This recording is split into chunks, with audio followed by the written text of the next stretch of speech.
අපි හතර ශ්‍රේණියේ දෙවන වාරයට අදාළ පළමු පාඩම භාග පාඩම හා සම්බන්ධ වෙන්නේ නැහැ. එහෙමනම් ඔයාලට 6 වසරේදීත් භාග සම්බන්ධව ඕනෑ තරම් කර්ම පාඩම ඉගෙනගෙන නැහැ.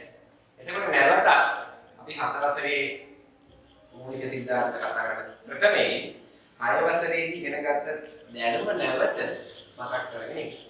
එහෙමනම් මේ භාගයක් කියන්නේ මොකක්ද කියන එක අපිට එදිනදා ජීවිතේ ප්‍රායෝගික අත්දැකීම් ඕනේ තරම් නේද? ඒතර ඔයාලා කාඩියට යන එක්කෙනෙක් නම් මොකද්ද?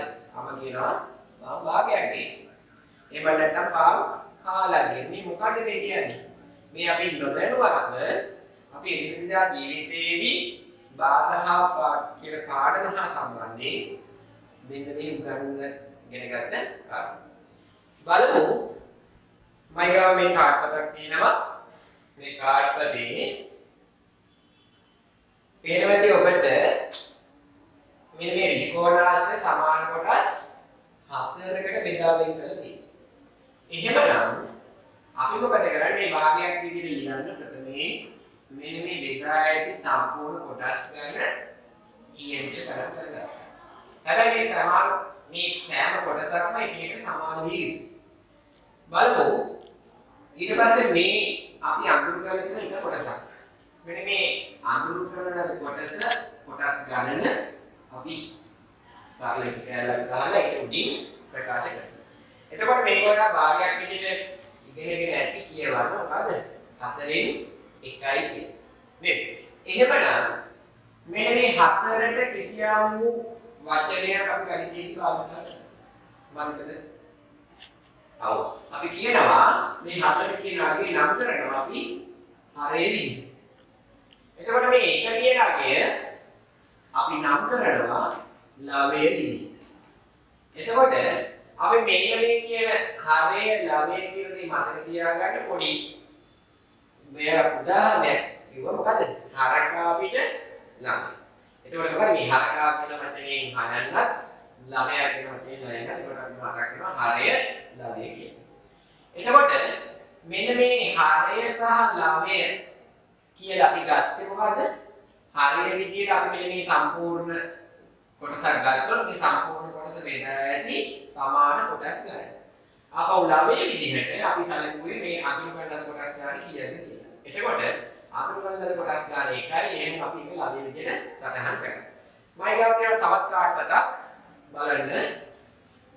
මේ කාඩ් පතේ අඳුරු කරන ලද කොටස භාගයක් විදිහට අපි ලියුවොත් නියම ප්‍රතිපින් අපි දැනගන්න ඕන දෙයක් තමයි මොකද්ද මේ කොටස් එකින් එකට සමාන නම් කයිතුන මේ ගානේදී අපි සමාන කොටස් හතරකට වෙන් කරගෙන තියෙනවා. නමුත් මේ රූප සටහනේ නැත්නම් මේ සටහනේ එහෙම දකින්න ලැබෙන්නේ නැහැ. මේ ත්‍රිකෝණ කොටසත් එක්ක මේ ත්‍රිකෝණය සැලකුවොත් ටිකක් විශාලයි. එහෙමනම් අපි බලමු මෙන්න මේ හා කුඩා ත්‍රිකෝණය හා සමාන ත්‍රිකෝණ කොටස් මේකේ හදාගන්න පුළුවන්. බලන්න මෙන්න මේ රේඛාව තවදුරටත් දික් කරොත් අපිට පේනවා මේ හා සමාන කොටස් දෙකකට මේ ලොකු ත්‍රිකෝණය අපිට බෙදලා වෙන් කරන්න පුළුවන්.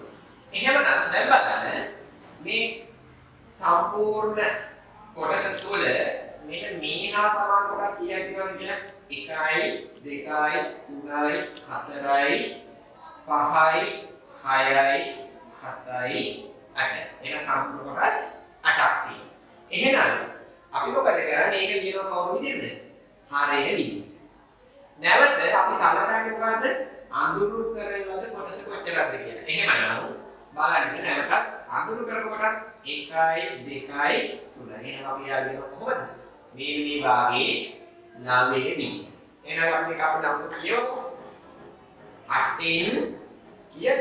3යි. 8න් 3 විදිහට අපි මේ භාගය කියවීම සිද්ධ කරනවා.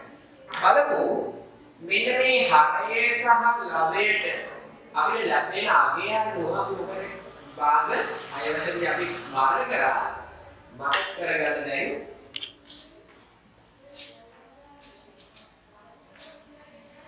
නියම භාග අපි නියම භාග තවත් දුන්න මොකද්ද?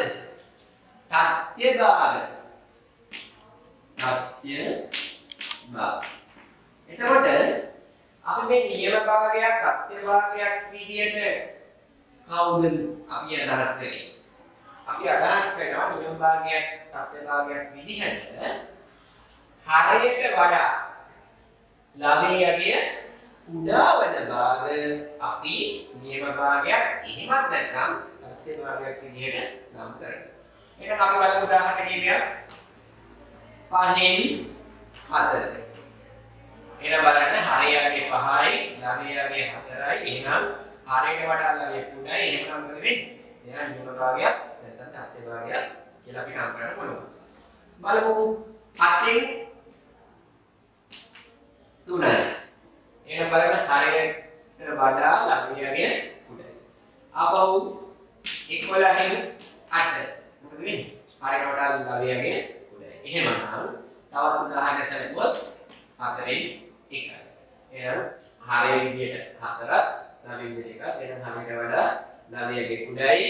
ඒ නිසා අපි කියනවා මොකද? තත්ත්ව භාගයක් කියලා. තවත් භාග කොටසක් අපි ඉගෙන ගත්තා. මොකද? ඒකක භාග. ඒකක භාග. මොකද්ද මේ ඒකක භාගයක් කියලා කියන්නේ? ඔව් ඒකක එකයි කියන්නේ අදහස් වෙන්නේ එකක් කියන අදහස. කවුරු එකක් වෙනවද? මෙන්න මේ හරය සහ ළමයේ විදිහට හලනකොට මේ ළමයේ එකක් වෙන. අපි හිතමු 7න් 1 බලන්න. හරය 7යි ළමයේ 1යි. එහෙමනම් ළමයේ එකක් වෙලා තියෙනවා. මේ අවස්ථාවේ 13න් 1යි. ආපහු 125න් 1යි. බලන්න මේ සෑම භාගයකම මොකක්ද වෙලා තියෙන්නේ? ළමයේ යන්නේ එකක් වෙනවා. එහෙනම් අපි යවනා කරා ඒකක භාගයක් විදියට. බලන්න මෙතන උදාහරණයක් මම ලිව්වා නියම භාගයක් විදියට අද භාගයක්. එහෙනම් මොකද කියන්න පුළුවන්? සෑම ඒකක භාගයක්ම කවුරු විදියට නම් කරන්න පුළුවන්ද? තත්ත්ව භාගයක් නැත්නම් නියම භාගයක් විදියට. ඔව්. ඊළඟට අපි නැවත කතා කරන්න යනවා හයවසරේ ඔයාලා ඉගෙන ගන්නපු තුල්්‍ය භාග ගැන කතා කරමු. බලන්න මම මේ එකම ප්‍රමාණයේ කොටු හතරක් ඇදලා ඒකෙන් හරි අඩක් වලින් පාට කරලා තියෙනවා. මම මෙන්න මේ පළවෙනි රූපයේ මේ විදිහට මේ ඉඳලා මොකද කරන්නේ? දෙවන රූපේ නැවත රේඛාවක් මගින් කොටස් 4කට වෙන්වන පරිදි රේඛාවක් ඇඳලා. තුන්වන රූපේ මම දවදුරටත් මේ රේඛාව ඇඳලා මෙන්න මේ ආකාරයට තවදුරටත් කොටස් කිරීම සිදු කරනවා. බලන්න. එතකොට මේකේ මෙන්න මේ රේඛාව වෙන මේ රේඛාව අඳගන්න. බලමු අපි මේ එක් රූපයේ අඳුරු කරන ලද කොටස සම්පූර්ණ රූපේ කොච්චර පංගුවක්ද කියලා අපි ලියගෙන යමු. බලන්න මෙතන සම්පූර්ණ රූපේ කොටස් කීයකටද? කොටස් 2යි. එහෙමනම් අපි හරිය විදිහට ලියනවා අවිය 2 විදිහටත් අඳුරු කරන ලද කොටස් ගණන 1යි. එහෙමනම් ළමයේ විදිහට අපි 1 කියන එක සටහන් කරමු. දෙවන රූපයට යමු. දෙවන රූපේ අපිට පැහැදිලිව කොටස් කීයකට වෙන් කරලා පේනවද? බලන්න 1යි 2යි 3යි 4යි. එහෙනම් අපි 4 කියන අගය හරේ විදිහටත් අඳුරු කරලා කොටස් ගන්න 1යි 2යි. එහෙනම් අඳුරු කරලා කොටස් ගන්න 2යි අපි මේ 2 කියන අගය ළමයේ විදිහට සටහන් කරමු. එහෙමනම් සම්පූර්ණ රූපයෙන් 4න් 2ක් පාඩ කරමු. ඊළඟ රූපයට යමු. බලන්න මේකේ සම්පූර්ණ කොටස් කීයකට වෙන් කරන්න පුළුවන්ද? 1යි 2යි 3යි 4යි 5යි 6යි 7යි 8ක් විදිහට. එහෙනම් සම්පූර්ණ රූපේ කොටස් 8කට වෙන් කරලා තියෙනවා. ඒකෙන් අඳුරු කරන කොටස් ගන්න සලකුවොත් 1යි 2යි 3යි 4ක් විදිහට. එහෙනම් අඳුරු කරන කොටස් ගන්න 4යි අපි 4 ලියනවා ළමයේ විදිහට. බලන්න මේ අඳුරු කරන ලද කොටස් සෑම එකකම සමානයි. නමුත් අපි භාග විදියට ලියද්දී මොකද්ද මේ වෙලා තියෙන්නේ? එකිනෙකට වෙනස් භාග කීපයක් ලියවිලා තියෙනවා. එහෙනම් අපි කියනවා මේ එකම භාගයේ නේද අපි සෑම රූපයකම සැලකුවේ අඳුරු කරන ලද කොටස සම්පූර්ණ කොටසින් භාගයක් විදියට. බලන්න මෙතනදී දෙකක් එකක් විදියට ලැබුණු භාගය මෙතනදී 4න් 2යි. මෙතනදී 8න් 4යි. නමුත් මේ භාග සියල්ලම මොකද වෙන්නේ? එකිනෙකට එකක් සමාන වෙ යුතුයි. එහෙමනම් අපි කියනවා මේව එකිනෙකට සමානයි. තවත් වචනයක් සිංහලෙන් අපි කිව්වොත් තුල්‍යය. අන්න ඒ නමෙන් මොකද්ද මේ වෙලා තියෙන්නේ තුල්‍ය භාග විදියට නම වෙන්නේ. එහෙනම් පැහැදිලි මේ දෙකෙන් එක තියෙන තැනකට ඕන නම් අපිට හතරෙන් දෙක කියලා ලියන්න පුළුවන්. එහෙනම් හතරෙන් දෙක තියෙන තැනකට ඕන අටෙන් හතරක් විදියට ලියන්න පුළුවන්. ඒ විදිහට අපිට මේ කියන ඕනෑම භාගයකට අපිට තවත් තුල්‍ය භාග ලියන්න පුළුවන්. එහෙමනම් ඔයාලා 6 වසරේ ඉගෙන ගත්තා අපි භාගයක් දුන්නොත් කොහොමද ඒකට තුල්‍ය භාග ලියන්නේ කියන එක. බලමු අපි කොහොමද මේ වැඩේ කරන්නේ කියලා.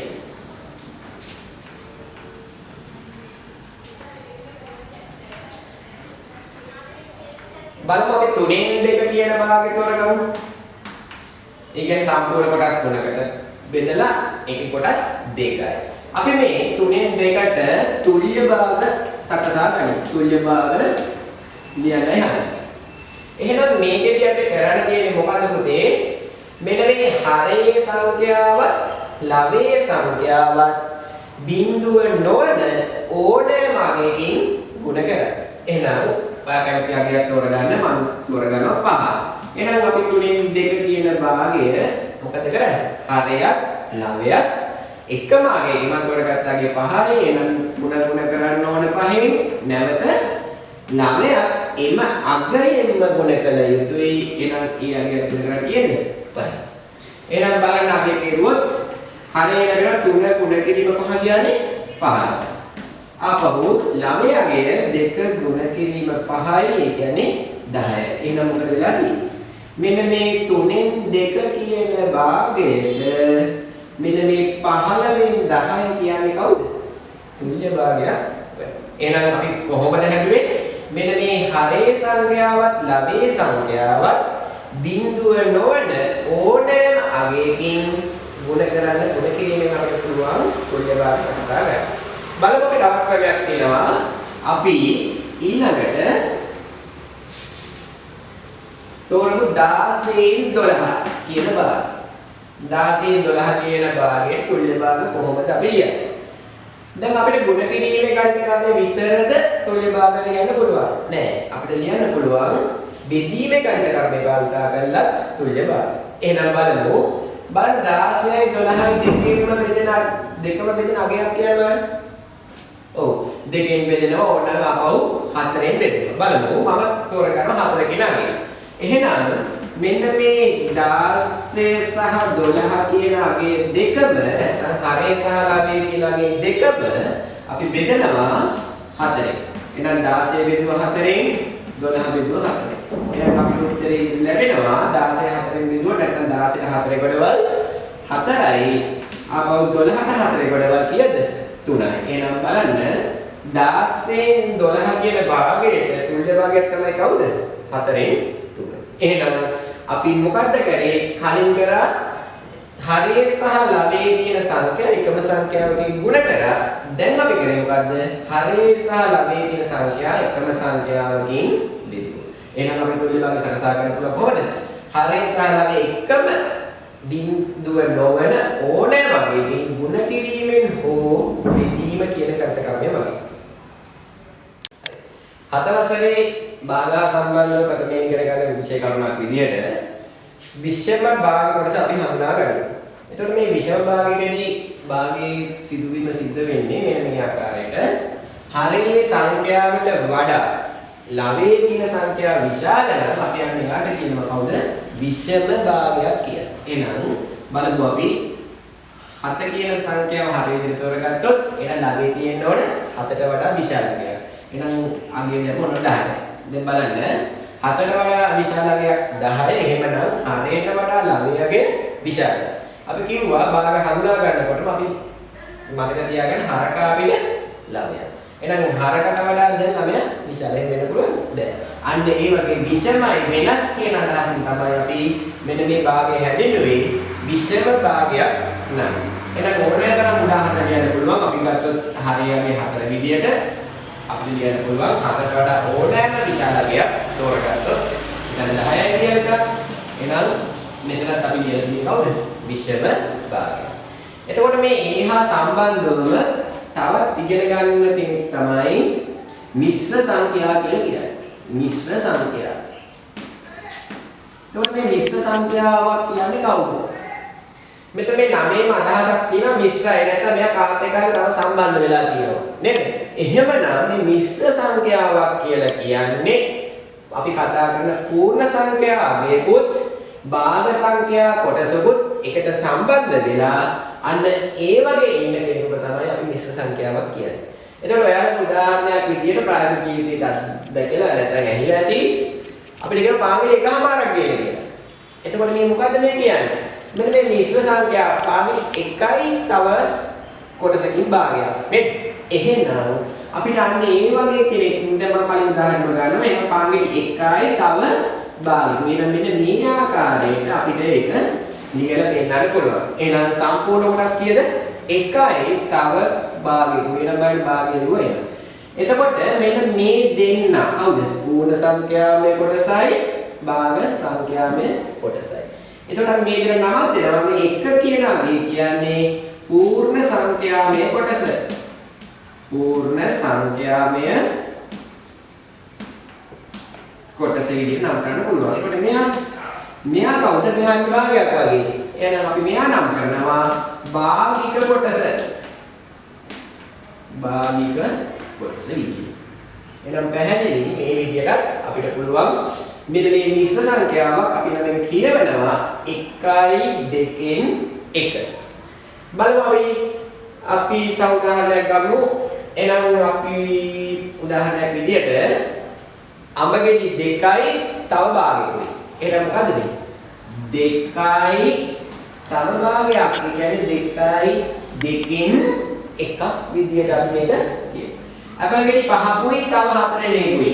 එහෙනම් අඹගෙඩි 5යි කියන එක අපි පූර්ණ සංඛ්‍යාවේ කොටස විදිහට ලියුවා. තව කීයද? 4 5න් 4ක්. එහෙනම් 5න් 5කට බෙදලා තව කොටස් 4ක් තියෙනවා.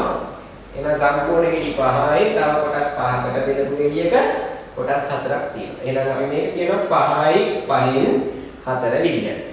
එතකොට දැන් එහෙනම් මේක කතා කරන්න ඕන දෙයක් තමයි බලන්න මේ විෂම භාග සහ මිශ්‍ර සංඛ්‍යා අතර දැන් අපි උවමාරුවක් සිද්ධ කරන්න හදනවා. ඒ කියන්නේ මිශ්‍ර සංඛ්‍යාව විෂම භාගයකින් නිරූපණය වෙන භාගයක් කොහොමද මිශ්‍ර සංඛ්‍යාවක් කරන්නේ? මිශ්‍ර සංඛ්‍යාවකින් නිරූපණය වෙන සංඛ්‍යාවක් කොහොමද අපි විෂම භාගයක් කරන්නේ කියලා අපි ඉගෙන ගන්නවා.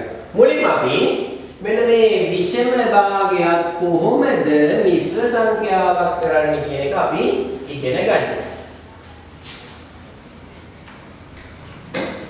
හරි. ඕනෑම විෂම භාගයක් අපි තෝරගමු. ඊළඟ මම උදාහරණයක් විදියට 4න් 7යි.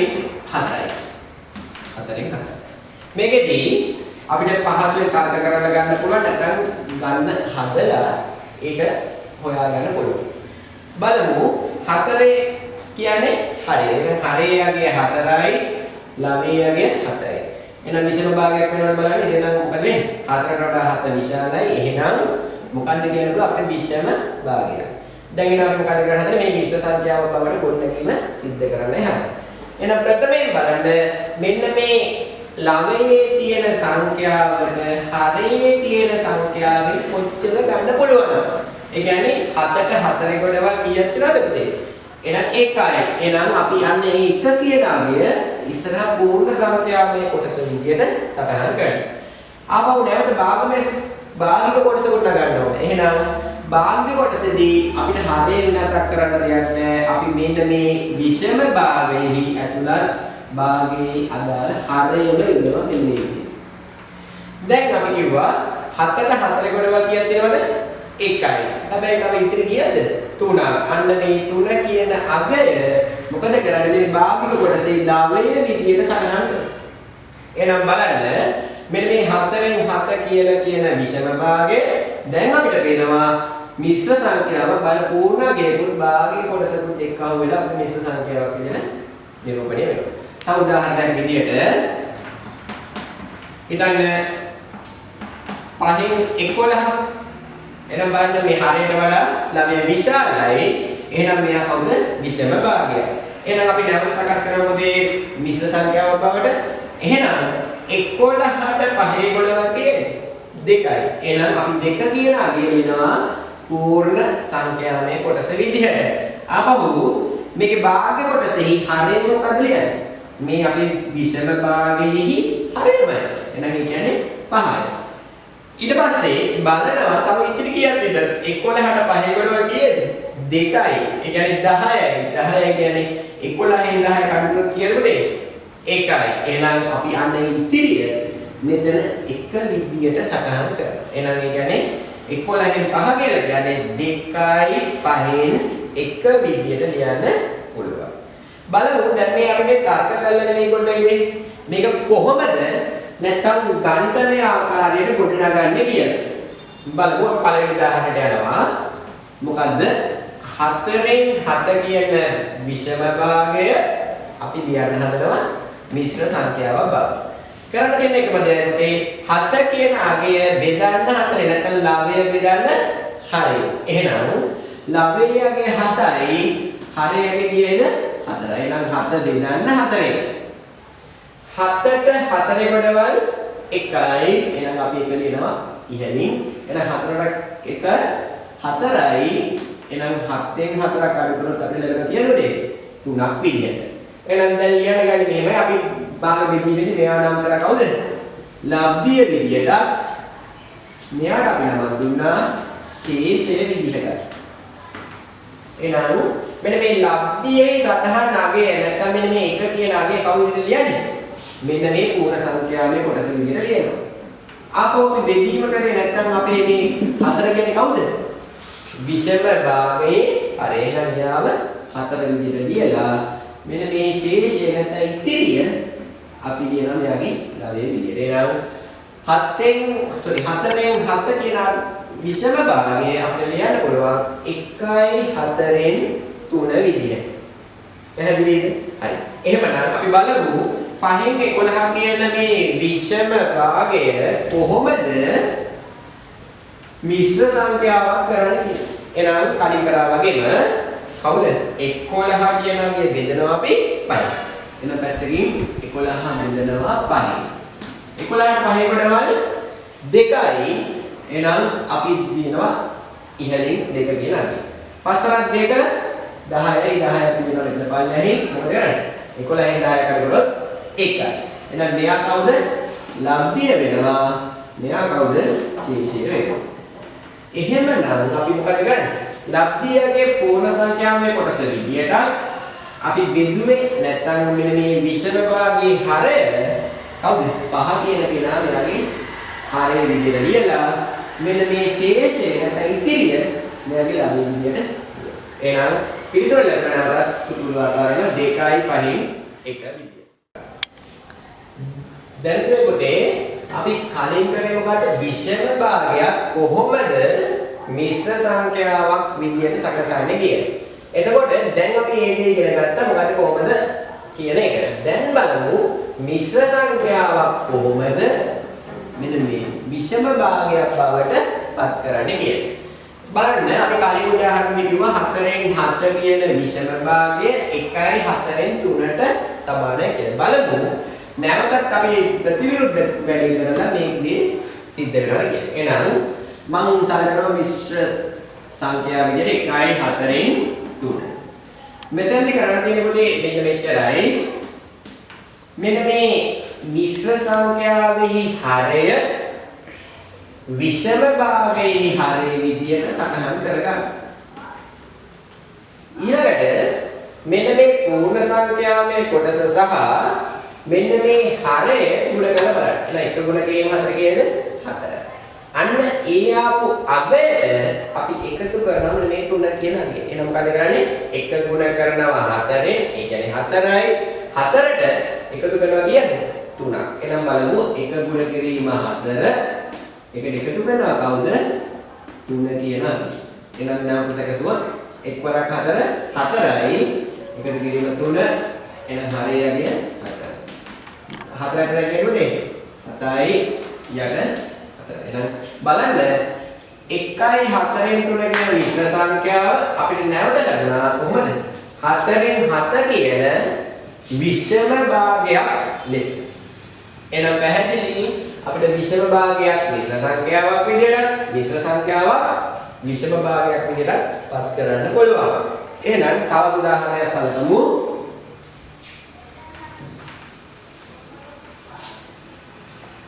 දෙකයි 8න් 7.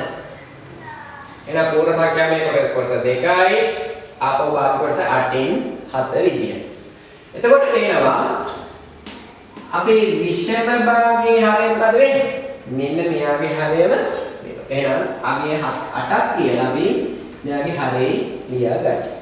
ආපහු මොකද වෙන්නේ?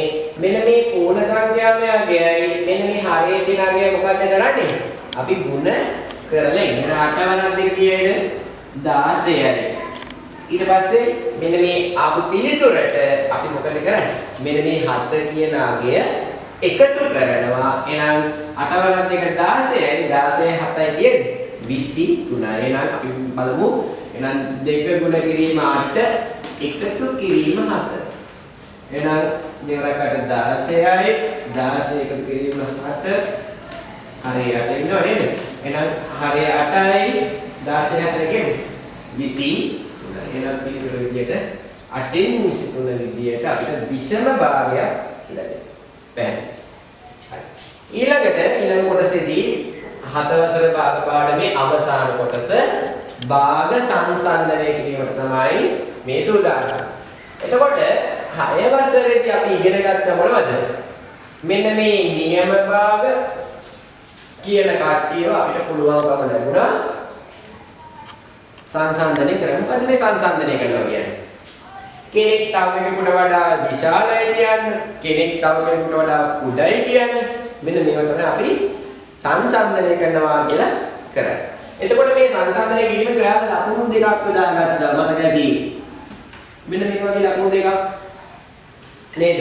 අපි මොකක්ද කිව්වේ? මතක තියාගන්න කිව්වා මේ දෙපැත්තේ නාගේ කොහොමද ලියනවා කිව්වේ?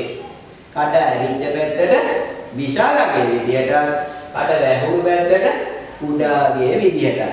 දැන් බලමු අපි මේ ආකාර තුනකින් සාකච්ඡා කරනවා. පළවෙනි කොටසේදී අපි කියනවා මෙන්න මේ ලවය සමාන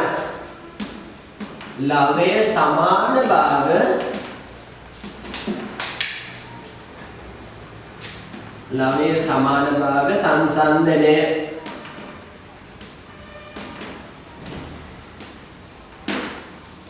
එහෙනම් මොකද්ද වෙන්න ඕනේ මේ භාගවල?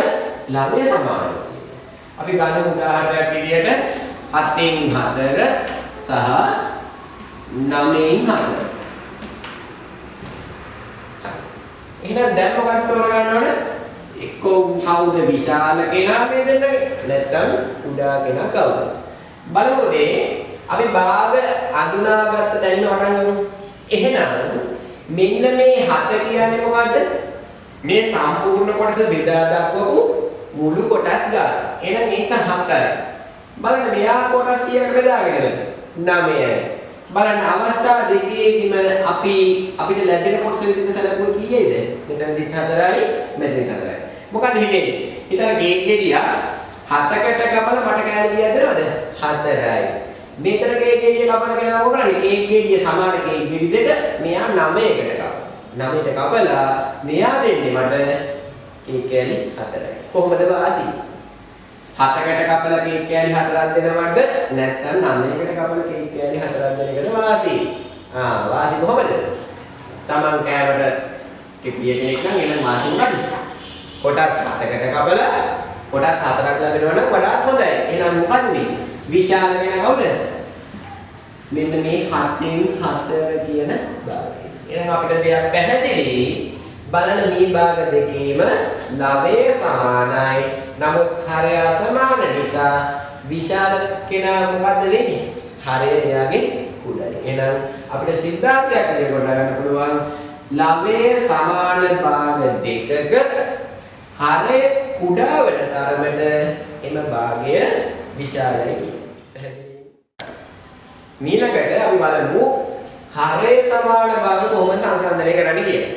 එහෙනම් අපි මම ඒක කොටස් අංක දෙක විදිහට සටහන් කර ගන්නවා. එහෙනම් මොකද්ද මේගොල්ලන්ගේ සමාන? හරය සමාන. එහෙනම් හරය සමාන භාග දෙකක් ලියාගමු. මම හිතනවා 7න් 2 ආපහු 7න් 5. මම අර කලින් කේක් උදාහරණය පාවිච්චි කරනවා. මෙන්න මෙහෙමයි. එහෙනම් සම්පූර්ණ කේන්ද්‍රීය 7කට කපලා ඒකෙන් කොටස් 2යි. ආපහු මෙයා මොකද කරන්නේ? සම්පූර්ණ කේන්ද්‍රීය 7කට කපලා ඒකෙන් කොටස් 5යි. එහෙනම් කොහොමද වඩාත් වාසි? බලන්න කේන්ද්‍රීය දෙකම කපලා තියෙන එකම කොටස් ගානකට. එහෙමයි මෙයා දෙන්නේ මට කොටස් 2යි, මෙයා මට දෙන කොටස් 5යි. එහෙනම් කොටස් කීයක් ලැබෙන්න වාසි? 5යි. එහෙනම් අපි එතනදී මෙන්න මේ කියන අසමානතාවය නැත්නම් 7න් 5 කියන භාගයේ විශාල වෙන පරිදි අපි සලකුණ තෝරා ගන්නවා. එතකොට බලන්න අපි මේ සාකච්ඡා කරන්නේ හරය සමාන භාග. එතකොට අපිට කියන්න පුළුවන් භාග දෙකක හරය සමාන නම් එතනින් විශාල භාගය තෝරන්න ලේසියි අපිට. මොකද ළමයිගේ සංඛ්‍යාව විශාල වෙන තරමට. එහෙනම් භාග දෙකක හරය සමාන නම් ළමයේ සංඛ්‍යාව විශාල වෙන භාගය විශාලතම භාගය බවට පත් වෙනවා. හරි. ඊළඟට අපි බලමු කොහොමද මෙන්න මේ විදියට තුන්වෙනි ආකාරය විෂම භාග තහ මිශ්‍ර සංඛ්‍යාය ඇතුළත් සංසන්දනය කිරීම කොහොමද කියලා.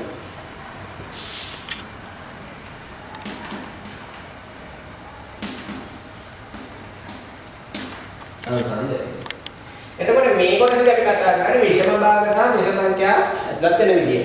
එතකොට බලමු අපි මේ විෂම භාග දෙකක් විදියට 7න් 11 සහ 7න් 13.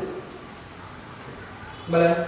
දැන් මෙතනදිත් අපිට අර කලින් කියනවා වගේම බලන්න මෙතන මේ වෙලා තියෙන්නේ හරය සමාන විෂම භාග දෙකක්. ඒ විෂම භාග කිව්වේ හරය සංඛ්‍යාවට වඩා ලවයේ සංඛ්‍යාව විශාලයි. මෙතනදී හරය සංඛ්‍යාවට වඩා ලවයේ සංඛ්‍යාව විශාලයි. එහෙනම් අපි කිව්වා එතනදී මෙන්න මේ ලවයේ සංඛ්‍යාව විශාල වෙන භාගය තමයි කවුද? විශාලතම භාගය විදියට නම් අපි යොදන්න ඕන මෙන්න මේ කියන අසමානතා ලකුණ මෙන්න මේ භාග දෙක අතර. පැහැදිලි? හරි. එතකොට මේක කතා කරන්නේ විෂම භාග දෙකක් කොහොමද සංසන්දනය කරන්න කියලා. ඊළඟට අපි බලමු මෙන්න මේ විදියට 2යි 5න් 3 මෙතනදී ආපහු 3යි 6න් 4 විදිහට දැන් එනම් මේ දෙන්නම කවුද? මිශ්‍ර සංඛ්‍යාව. ඇයි? පූර්ණ සංඛ්‍යාවේ කොටසයි භාගික කොටසයි. මෙතන පූර්ණ සංඛ්‍යාවේ කොටසයි භාගික කොටසයි. එතකොට මේ දෙන්නම මිශ්‍ර සංඛ්‍යා නම් අපි මුලින්ම බලන්න මෙන්න මේ පූර්ණ සංඛ්‍යා කොටස් දෙක දිහා. මෙයාගේ මොකද වෙන්නේ? මෙතනදී පූර්ණ සංඛ්‍යාවේ කොටස අගය 2යි. මෙතනදී පූර්ණ සංඛ්‍යාවේ අගය කොටස 3යි. එතකොට බලන්න මම අර කලින් උදාහරණය වගේම පැහැදිලි කරන්නම්. මොකද්ද? මෙතනදී හිතන්නකෝ ඇපල් ගෙඩි දෙකකුයි තව ඇපල් ගෙඩිය මොකද වෙන්නේ? 5කට බෙදලා ඒකෙන් කොටස් 3යි. මෙතනදී ඇපල් ගෙඩි 3කුයි තව ඇපල් ගෙඩියක් මොකද වෙන්නේ? 6කට කපලා කොටස් 4යි. එහෙනම් අපිට වැඩිපුර ඇපල් හම්බෙන්නේ කොහෙද? ඇපල් ගෙඩි 2යි මෙතනදී ලැබෙන්නේ. මෙතනදී ඇපල් ගෙඩි 3යි. එහෙනම් ඇපල් ගෙඩි 3ක් ඒ කියන්නේ ඇපල් ගෙඩිය සම්පූර්ණයෙන්ම වැඩි එතනදීම නේද? එහෙනම් මොකද වෙන්නේ? අපිට ලේසියෙන්ම මෙන්න මේ මිශ්‍ර සංඛ්‍යාවක සංසන්දනය කරනකොට ලේසි අපිට මෙන්න මේ පූර්ණ සංඛ්‍යාවේ අගයන් දෙක දිහා සංසන්දනය කරන එක. එහෙනම් බලන්න මෙතනදී මේ පූර්ණ සංඛ්‍යාවේ අගයන් දෙක එකිනෙකට වෙනස්. විශාලත්වයෙන් වෙනස්. එහෙනම් ලේසි අපිට මෙන්න මේ පූර්ණ සංඛ්‍යාවේ අගය විශාල කෙනා පැත්තට අසමානතාවයේ ලකුණ නැත්නම් අපි කියනවා කාට ඇරලා තියෙනවා. පැහැදිලි? එහෙනම් අපි දැන් මේ කතා කරේ මිශ්‍ර සංඛ්‍යා දෙකක්. හැබැයි මෙන්න මේ පූර්ණ සංඛ්‍යාවේ අගය වෙනස් අවස්ථා. අපි මෙතනදී කතා කරමු මෙන්න මේ පූර්ණ සංඛ්‍යාවේ අගය සමාන නම් අපි කොහොමද මේ දෙක සංසන්දනය කරන්නේ කියලා. එහෙනම් අපි ගමු උදාහරණයක් 2යි 7න් 5 මෙතනදී මම ගන්නවා 2යි 6න් එකක් විදියට. මම මේක සැලකුවොත් දැන් බලන්න මෙතන මේ දැන් තියෙන්නේ මිශ්‍ර සංඛ්‍යා දෙකක්. එතකොට මේ මිශ්‍ර සංඛ්‍යා දෙකේ මොකද වෙලා තියෙන්නේ? පූර්ණ සංඛ්‍යාමය කොටස් සමාන නැහැ. මෙතනත් අගය දෙකයි මෙතනත් අගය දෙකයි. දැන් මොකද කරන්න ඕන? එහෙනම් අපි දැන් කරන්න ඕන මෙන්න මේ භාගමය කොටස් දෙක සංසන්දනය කරන්න ඕන. එහෙනම් මේ භාගමය කොටස් නැත්නම් භාගික කොටස විශාල වෙන කෙනා තමයි මෙතනදී විශාලතම භාගය බවට පත් වෙන්නේ. එහෙමනම් අපි බලන්න ඕන 7න් 5ද විශාල 6න් 1ද කියලා. හැබැයි දැන් මේකත් ලේසි වැඩක් නෙවෙයි. ඇයි ඒ? අපි කලින් කතා කරපු අවස්ථාවලින් එකක්වත් නෙවෙයි මේ දෙන්න. ඇයි එහෙම කියන්නේ? මේකේ බලන්න ලවය මෙයාගේ 5යි මෙයාගේ ලවය 1යි. සමානද? නැහැ. හරය දිහා බලමු. මෙයාගේ හරය 7යි මෙයාගේ හරය 6යි. දෙක සමානද? නැහැ. එහෙනම් අපි කලින් ඉගෙන ගත්ත කොටස දැන් උපයෝගී කරගන්න වෙනවා. මොකද්ද ඒ? එහෙනම් අපි මේ භාග දෙකේම නැත්තම් මේ භාග දෙකේ හරය සමාන කරගන්න බලමු. එහෙමනම් අපි මොකද්ද කරන්නේ? 6යි 7යි කියන සංඛ්‍යා දෙකේ මොකද්ද දේවල් අනිත් පාඩම්වලදී සම්බන්ධයක් ගත්තොත් මේ සංඛ්‍යා දෙක කවුද හොයාගන්නේ? කුඩාම පොදු ගුණාකාරය. මතක් කරගන්න කුඩාම පොදු ගුණාකාරය කොහොමද හේතුව කියලා. එතකොට අපිට පුළුවන් 6 සහ 7 කියන සංඛ්‍යා දෙකේ අපි කුඩා පොදු ගුණාකාරය හොයන්නේ. අපිට බෙදීමේ ක්‍රමයෙන් අපිට ඒ දේ කරන්න පුළුවන්. එහෙමනම් අපි වල සංඛ්‍යා දෙකම එකපාරට බෙදන්න යනවා. මෙතන සංඛ්‍යා මොකද වෙන්නේ? අපි ප්‍රථමක සංඛ්‍යාවලින් බෙදන්නේ නේද? මතකයි. එහෙමනම් 6 කියන සංඛ්‍යාව කුඩා ප්‍රථමක සංඛ්‍යාව වෙච්ච දෙකෙන් ඉතිරටුව බෙදෙනවා. එහෙනම් මොකද කරන්නේ? ඉස්සෙල්ලාම දෙකෙන් බෙදන්න වෙනවා. එහෙනම් 6 කියන සංඛ්‍යාවයි 7 කියන සංඛ්‍යාවයි දෙකෙන් බෙදෙනවා. එහෙනම් 6 දෙකේවා 3යි. හැබැයි 7 කියන සංඛ්‍යාව දෙකෙන් ඉතිරටුව බෙදෙනවද? බෙදෙන්නේ නැහැ. එහෙමනම් මොකද කරන්නේ? අපි 7 කියන සංඛ්‍යාව එලෙසටම අපි තියනවා. ආපහු මොකද කරන්නේ? ඊළඟ ප්‍රථමක සංඛ්‍යාව මෙතන දෙකෙන් බෙදෙන සංඛ්‍යා එකක්වත් නැත්තේ නෑ. එහෙනම් අපි නැවත බෙදන්නේ නෑ දෙකෙන්. දැන් බෙදන්නේ කාගෙන්ද? ඊළඟ ප්‍රථමක සංඛ්‍යාව කවුද? 3. එහෙනම් 3 බෙදෙන සංඛ්‍යාව මෙතන ඉන්නවා. එහෙනම් අපි 3ෙන් බෙදලා බලනවා. එහෙනම් 3 3 ඒවා 1යි. 7 කියන සංඛ්‍යාව 3ෙන් බෙදෙනවද?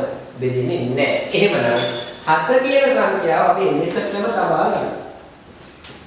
එහෙනම් තවදුරටත් දෙන්න සිදු කරන්න ඕනේ. ඇයි? මේ 7 කියන සංඛ්‍යාව මෙහෙම තියාගෙන බෑ. ඒ නිසා මොකද කරන්නේ? 7 කියන සංඛ්‍යාවෙන් මෙහා බෙදනවා. එහෙනම් එකකට එකක් කියන බෙදෙන්නේ නෑ. එහෙනම් 7 7 බැලුන්න දැන් හරි. දැන් මොකද කරන්නේ? මේ අපි බෙදාගෙන දීපු සංඛ්‍යාවල ගුණිතය සලකන නම් දේවරත් 3 6යි 6ක් 7 42යි. එහෙමනම් මෙන්න මේ 7න් 5 සහ 6න් 1 කියන භාග දෙක අපි මොකද කරන්නේ? මෙන්න මේ අපි හොයාගත්ත 42 කියන අගයට හරය සකසා ගැනීම සිද්ධ කරන්න ඕනේ. එහෙනම් අපි මොකද කරන්නේ? 42 හදන්න මෙන්න මේ තුල්‍ය භාගය ලියන්න ඕනේ. එහෙනම් 7 කියන සංඛ්‍යාව කීයෙන් ගුණ කරන්න ඕනේ?